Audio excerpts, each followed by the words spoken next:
평신도에 관한 성경적 고찰. 평신도는 평신자라고도 부르며 성직자와 대비되는 일반 성도를 송칭하는 단어입니다. 평신도라는 용어는 AD 2세기경 사도 바울과 베드로의 제자이며 속사도 시대 최초의 교부로 알려진 클레멘스 로마 교회 초대 장로가 처음 사용하였습니다. 클레멘스가 고린도에 편지를 보낼 때 그는 서신의 일부 내용에서 장로, 집사, 평신도라는 구분된 용어를 사용함으로써 로마 가톨릭 교회와 동방정교회를 비롯하여 모든 교회에서는 현재 이르기까지 성직자와 평신도의 구분 용어로 규정하고 있습니다. AD 96년에서 97년에 기록된 것으로 알려진 클레멘스 1서는 클레멘스가 고린도 교회에 보내는 사적인 편지가 아니라 로마 교회가 보내는 공문서적 성격을 가지고 있었습니다. 클레멘스가 고린도에 보낸 서신은 크게 네 가지로 구성되어 있었습니다. 첫째, 구약은 신약의 기초이며 구약에 기록된 하나님의 말씀은 기독교인들의 삶에 중요한 의미를 지니는 것이다. 둘째, 구약의 제도와 예배의식은 기독교의 의식을 지배하고 개성한다. 셋째, 교회는 종말론적 임박성을 가진 카리스마적 공동체가 아니라 제사장에 의한 지배 구조 성격을 가진 계층 구조를 가지고 발전한다.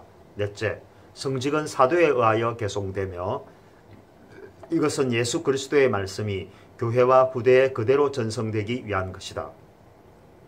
클레멘스는 이러한 서신을 통하여 교회 공동체의 조직을 통할하는 기준으로 제시하였고 이것이 총회와 칙령 등을 통하여 모든 교회와 공동체의 표준으로 자리매김하게 되었습니다.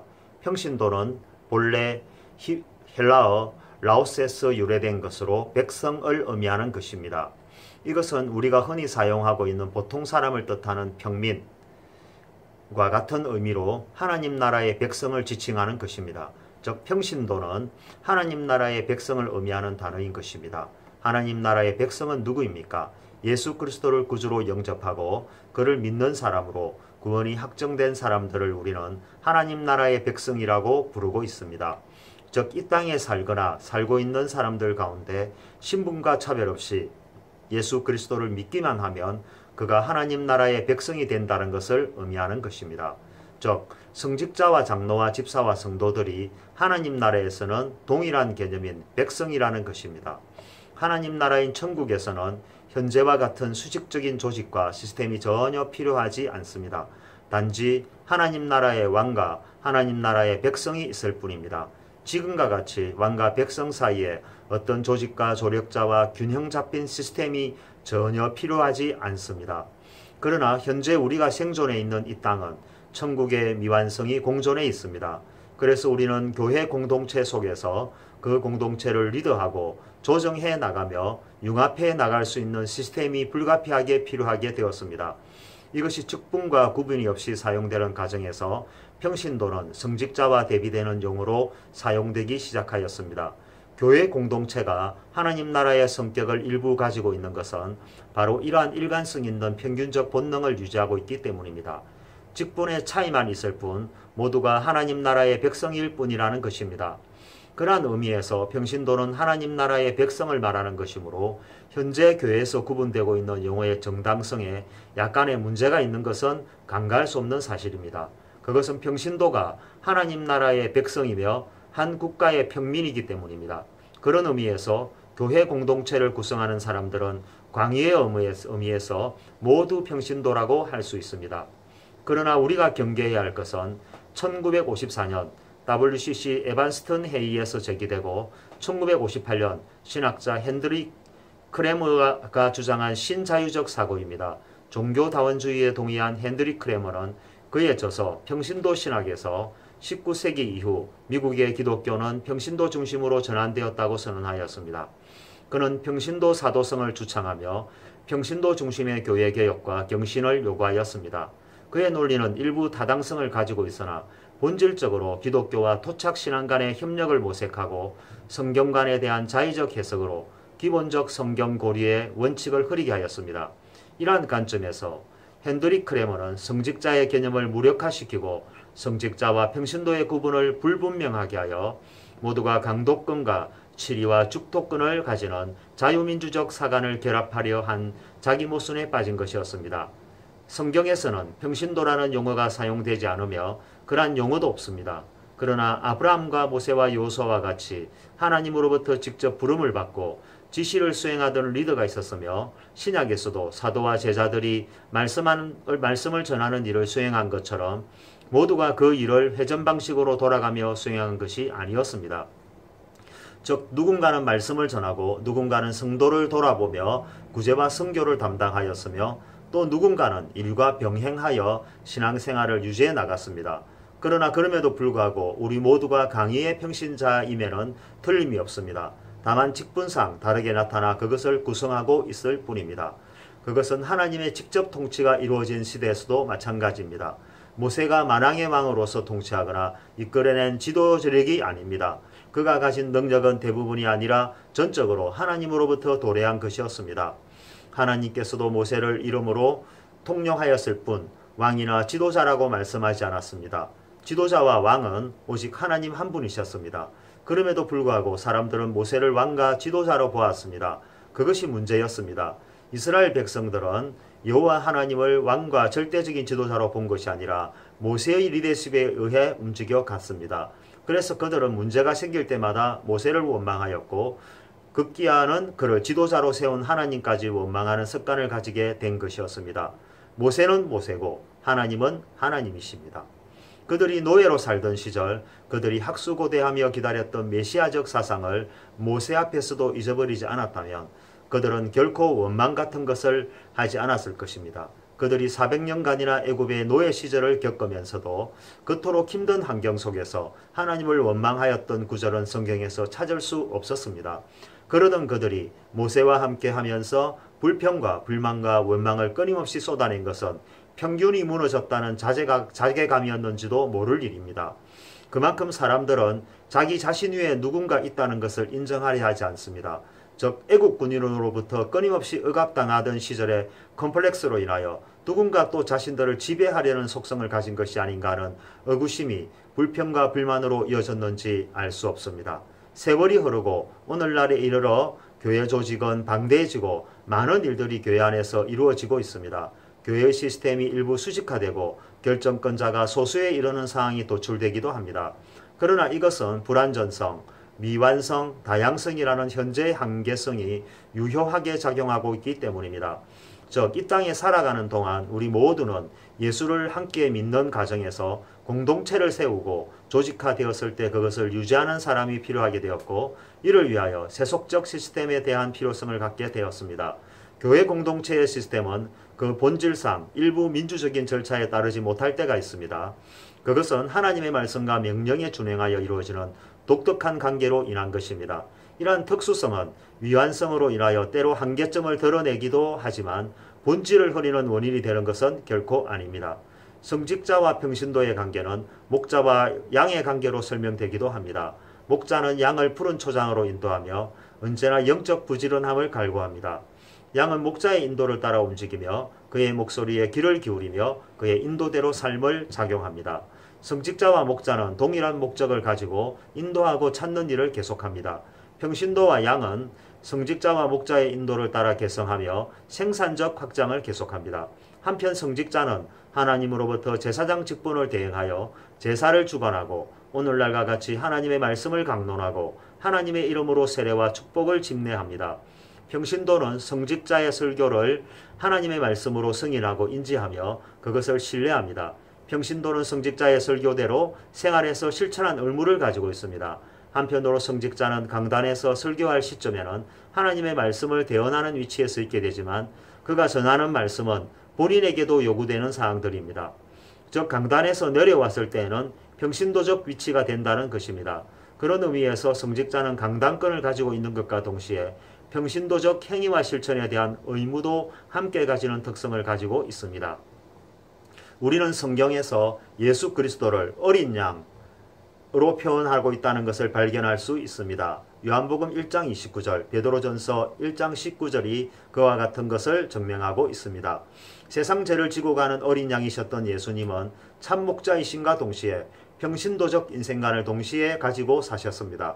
즉 말씀을 전하였을 뿐만 아니라 복음적 생산자하의 활동도 겸한 것이었습니다. 예수님을 통하여 전도된 수많은 사람들을 우리는 사복음서에서 어렵지 않게 만날 수 있습니다. 예수님의 말씀을 하나님 나라에 적용했을 때 우리는 정확한 답을 찾을 수가 있습니다. 그것은 하나님 나라의 왕이 되는 예수님의 속성을 우리가 너무나 잘 알고 있기 때문입니다. 예수님은 하나님의 나라의 완성을 가지고 계십니다.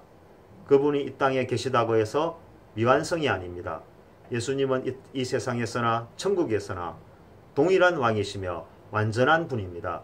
그분께서 스스로 어린 양이라고 자신을 소개하고 있습니다. 우리는 예수님의 말씀의 적용점을 찾아보아야 합니다. 마태복음 18장 4절에서 예수께서는 순위를 다투는 제자들에게 누구든지 이 어린아이와 같이 자기를 낮추는 사람이 천국에서 큰 자라고 하신 말씀을 우리는 기억해야 합니다. 예수님은 스스로를 낮추고 비워 종의 형체로 이 땅에 오셨다고 빌립보서 2장 7절에서 말씀하고 있습니다. 그러나 우리는 아이러니하게도 성직자와 장로와 집사와 근사와 서리로 다시 세분하여 수식 체계를 갖추려 합니다. 이것이 교회 공동체를 세워나가는 최선이라고 그 정당성을 가지려 합니다. 그러나 클레멘스 교부가 고린도에 보낸 서신에서 나타난 평신도는 오늘날의 평신도와 전혀 다른 성격을 가지고 있습니다. 초대교회 평신도는 불완전한 교회 성도를 말하는 것이 아니라 완성되어져가는 하나님 나라의 백성이며 평민을 말하고 있습니다. 그래서 그는 평신도라는 용어보다 평신자라는 용어를 사용하였고 그것은 평민에게 유리한 것이었습니다. 클레멘스의 평신자, 즉 평민은 하나님 나라에서 크고 낮음이 없는 가장 완전한 수평의 백성을 말하는 것이었습니다. 다만 평민의 수직 위에 계신 분은 오직 한 분, 하나님이었습니다. 스데반 집사를 기억합니까? 그는 예루살렘 교회 7대 집사로서 기독교 최초의 순교자입니다. 사도행전 6장에는 스데반이 6명의 집사와 함께 빈민 구제 사업을 활용하며 설교를 하는 장면이 나옵니다. 스데반은 헬라어에 능통하며 신앙이 매우 돈독하고 성령이 충만한 사람이었습니다. 사도행전 7장에는 대제사장들 앞에서 담대하게 설교하는 스데반의 설교 내용이 기록되어 있습니다. 그의 설교를 들었던 사람들은 회개하며 울부짖었습니까? 결코 그렇지 않았습니다. 그들은 분노하였고 스데반을 돌로 쳐 죽여버렸습니다. 그러나 그럼에도 불구하고 스데반은 하나님에 대하여 그들에게 징벌할 것을 요구하지 않았습니다. 오히려 그들의 죄를 면제하여 줄 것을 요구하며 순교자의 길을 걸어갔습니다. 예루살렘의 7대 집사는 스데반을 비롯하여 빌립, 브로고로, 니가노르, 디몬, 바네마와 유대교에 입교한 안디옥 사람 니골라였습니다. 이들은 한결같이 믿음과 성령이 충만한 사람들이었습니다. 이들은 예루살렘 교회와 행정과 구제와 선교에 관한 중요 사항들의 실무를 맡아 처리하였을 뿐만 아니라 복음의 선구자로서 그들의 소신을 굽히지 않았습니다.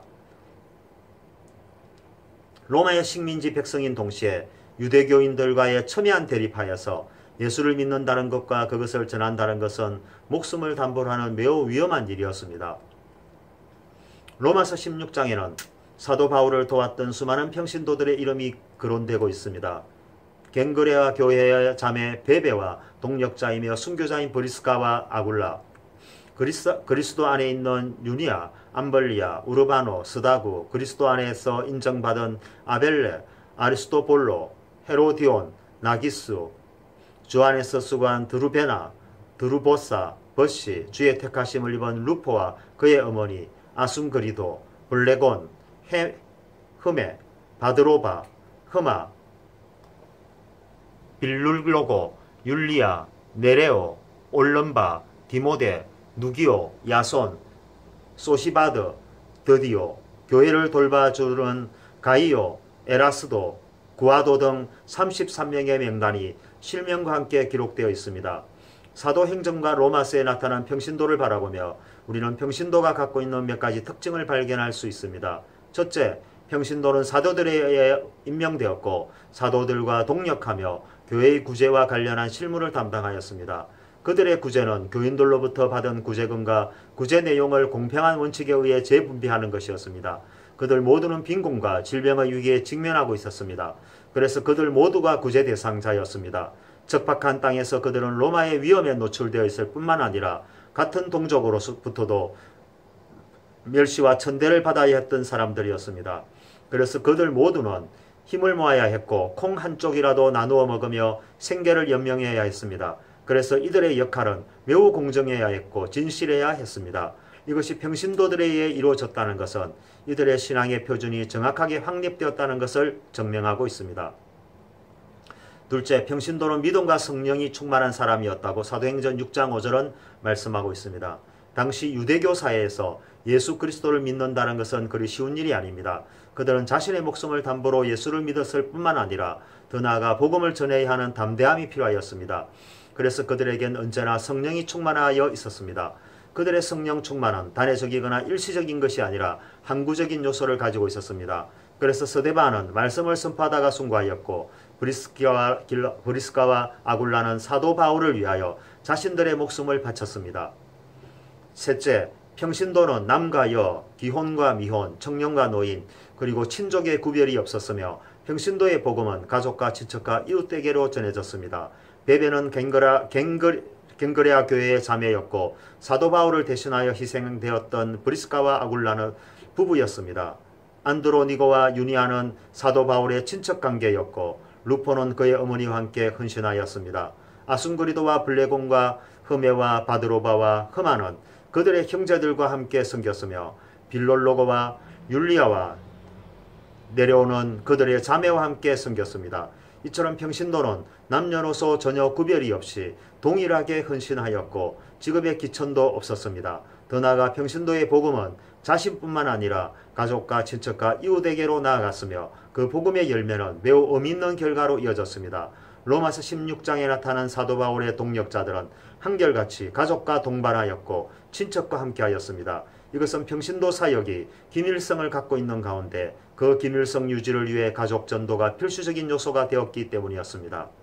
넷째, 사도들의 동력자로서 성도들을 위해 수고한 사람이라고 로마서 16장 3절과 16장 6절은 말씀하고 있습니다. 브리스길라와 아굴라는 그리스도 예수 안에서 사도 바울의 동력자였습니다. 마리아는 성도들을 위하여 수고한 평신도였습니다. 동력자란 하나님의 일을 함께하는 사람들을 말하는 것입니다. 그것은 사도를 도와 교회 일을 돌아보고 성도들을 위해 크고 작은 일에 솔선수범한 사람들이었습니다. 평신도의 동력은 목숨을 나눌 정도로 신뢰가 치밀하고 그 수고의 대가를 바라지 않는 신앙인이었습니다. 다섯째, 평신도는 그리스도 안에서 인정받는 사람이며 주 안에서 택하심을 입은 사람들이라고 로마서 16장 10절과 16장 13절에서 말씀하고 있습니다. 그리스도 안에서 인정을 받는다는 것과 택하심을 입었다는 것은 무엇을 말하는가?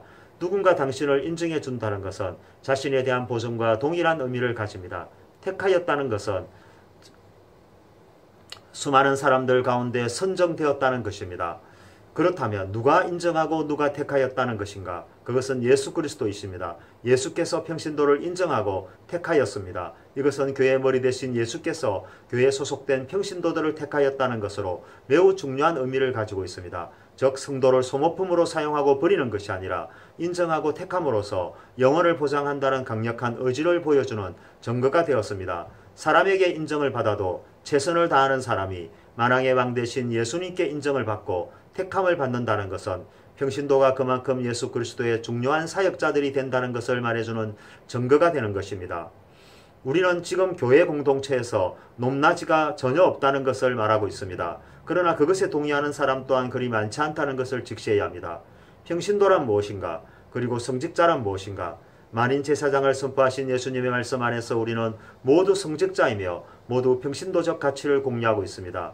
이것은 어린 양이시며 참목자이신 예수님의 성품과도 일치하는 것입니다. 그러나 그럼에도 불구하고 우리는 오늘날 교회의 질서를 포용하고 인정해야 합니다. 이 또한 오랜 세월에 걸쳐 이루어진 구약에서 기초하여 전성되어 오는 규약이기 때문입니다. 중요한 것은 우리 모두가 평신도라는 사실입니다. 또한 우리 모두가 만인 제사장이라는 것입니다. 우리가 교회 공동체 속에서 모든 사람이 설교를 하고 축도를 할 수는 없습니다. 우리가 동의하고 지지하는 하나님의 사람에 의해 그 질서는 유지되어야 하고 개성되어져야 교회 공동체는 지속성을 가지고 전성되어 갈 것입니다. 그러나 우리 모두가 하나님 나라의 백성이며 평민이라는 사실을 넘어서는 우월주의적 자세만큼은 철저히 배격하고 버려야 할 유산입니다.